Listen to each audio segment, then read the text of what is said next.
What's going on? It's your boy JAYPAT back again with another video, back with the fantasy football video. I'm probably going to do this weekly. You guys seem to love it, and it's just fun for me to make. But before I start the video, make sure you hit that like button, hit that subscribe button on the way to 300 subscribers, and make sure you follow the podcast, weekly podcast.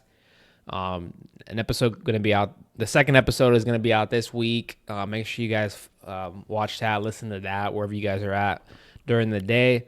Let's just get right into the video. As you guys know, this is the second year of us doing this league. We bumped it up to $400, so the stakes have been raised. I'm going to everyone's throats. I don't care who you are. I am going to backstab you. I'm going to try to get your best players for cheap. I'm up all night, looking at waiver wire and shit like that. So I'm taking this very serious. I don't care. It's $400, man. It's $400.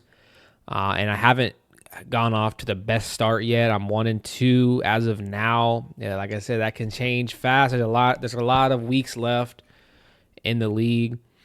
Let's go ahead and take a look at my weekly matchup, baby. We might be getting back up on the winning side of things. 115.94 to 80.5. I'm going to just go ahead and kind of give my rundown on the players. It was a good week.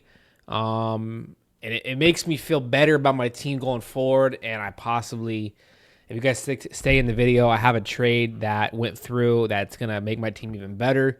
And I'll have a lot of things to say about this team. And I'm really confident about this team going forward. Yeah, let's go ahead and take a look at the team. Dak Prescott obviously is my quarterback. I dropped Derek Carr. I don't remember what I said last week, but Derek Carr got the drop. I just don't think that first 2 weeks is going to be consistent going forward, and I didn't feel like I needed to keep him. I'd rather use that roster spot for a running back or a receiver. Dak got me he got me 16.74 against the Giants. I was expecting more.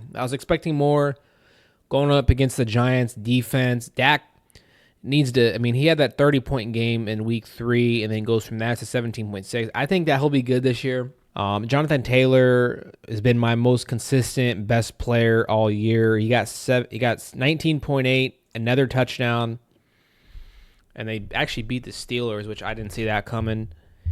It says he's questionable. I hope that's nothing too crazy. Luckily, I have pretty good running back depth now after this trade that I'll tell you guys here in a second. Jordan Mason, my best, pickup all year, got 24 points. As long as Christian McCaffrey's not there, I trust in Jordan Mason to carry the load. And with that offensive line and the offense in general, they're going to give him the rock a lot, and they have been. I got so lucky with that too, because if it wasn't for Jordan Mason, my running backs would be Jonathan Taylor and DeAndre Swift. So not looking too pretty, but Jordan Mason makes me feel a lot more comfortable about my team going forward. Drake London's been just this even keel type of receiver. He's had a 10 to 15 points every. I guess he had 17.4, 18.7, 12.4. A slow week 1, but I think he'll pick it up. He's getting the targets that I like. He got 12 targets in against New Orleans, 12.4 points, so I'll take that. Brandon Ayuk has been disappointing after disappointing after disappointing. I drafted him in the 3rd round, and this dude, after getting this crazy big contract, you would think, and then losing Debo and Kittle, you're like, okay, this guy is going to skyrocket to a 25-point fantasy point average a week. Nah. I don't know what the hell is going on with Ayuk, and I got some good news for you guys with that. Mike Gesicki, I had to pick him up because my starting tight end, Trey McBride, got hurt, and Gesicki had some good stats, but he didn't have good stats this week, that's for sure. He had -7 receiving yards for 0.1 fantasy points. That's not good. My flex, I put Chuba Hubbard in. Picked him up off waivers. I don't know how he was there, but he had me 22.1 points. He had a touchdown, and he might be, if Jonathan Taylor or Jordan Mason has some sort of injury, that he's going to be my starting running back. week to week. They play Chicago, Atlanta, Washington, so there's a lot of opportunity for him to have some big games. Steelers defense, 1 point. I don't like that at all. I need my defense to get me at least 5 points. At least 5 points. McPherson got me 13. I'll take that. So it looks like we're gonna win the week. Looks like we're gonna win the week. His team had a very disappointing games. Josh Allen below 10. Who would have saw that coming? James Conner was his best player. J.K. Dobbins. We stopped the Chiefs defense does not allow running backs to go off on us. It never happens. So if you have a running back that's going up against the Chiefs defense, I don't even know if I'd start them. Like, no one's had a big game facing that Chiefs defense. Amon-Ra plays tonight. Garrett Wilson had that Pat Surtain treatment. Is Pat Surtain the best cornerback in the league? Because the way he's locking up number one receivers on the opposing team, like, this shit's crazy. Dalton Kincaid, you kind of expect that from him. Jacoby Myers, that's all right for a flex option. Jets defense, so he had a bad game and then dealing with some injuries as well. I probably would have started Deontay Johnson if I was him. So as long as Amon-Ra doesn't score 40 points, I'm going to win this game to go to 2-2 on the league. So we're back in the winning side of things. We're back getting dubs. I don't know why I just did that. We're back in the winning department, and I just got to keep stacking wins. I got to keep stacking wins. Once A.J. Brown comes back, that's just going to make my lineup that much better. I'm hoping that he comes back after week 5, after that bye week. DeAndre Swift had a crazy game. Didn't really expect that. He's been really bad all year.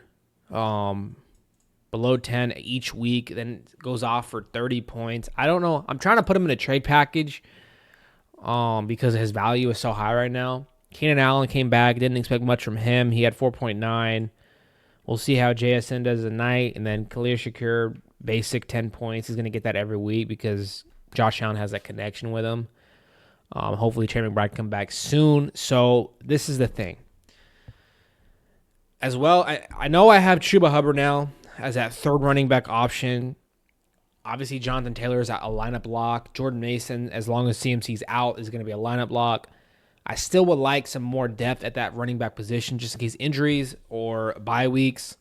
So I've been doing some negotiation talks with a fellow person in the league. I've been putting on my GM hat to try to talk him into some sort of trade, and I feel like I have good options. I have good receiver depth to be able to make a trade. This guy, I've known him for, I know he loves Brandon Ayuk. He drafted him last year, so I have that going for me, and he had a terrible game again. Basically, it was like I was giving Ayuk one more chance to win my love back, and he didn't do it.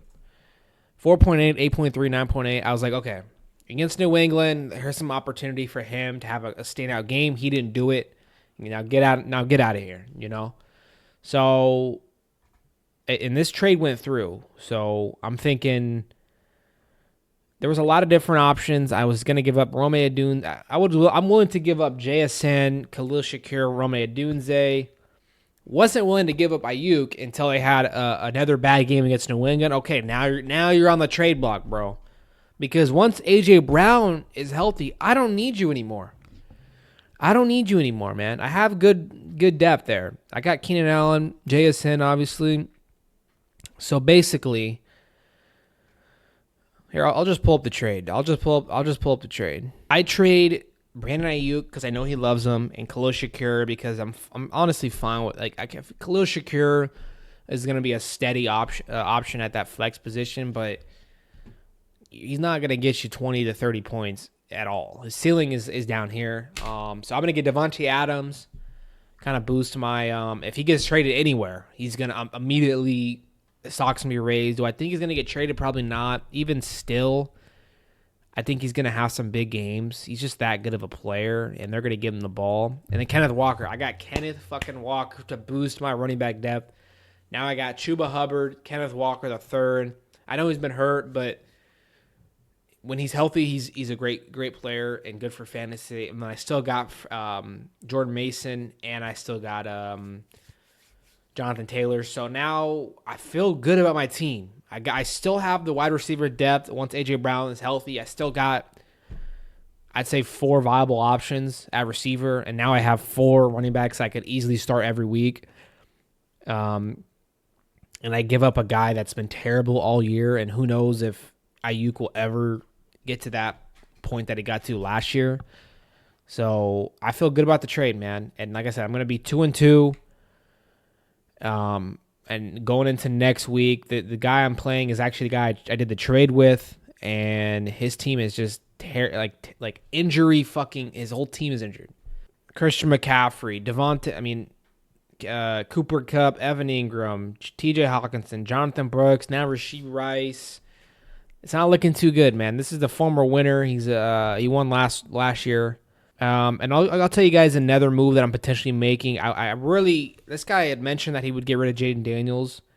I'm just throwing it out there, Let's see if this goes through. DeAndre Swift for Jaden Daniels. Let's see how much he values Jaden Daniels, because he has Lamar Jackson already. So Jaden Daniels is that, but I don't know.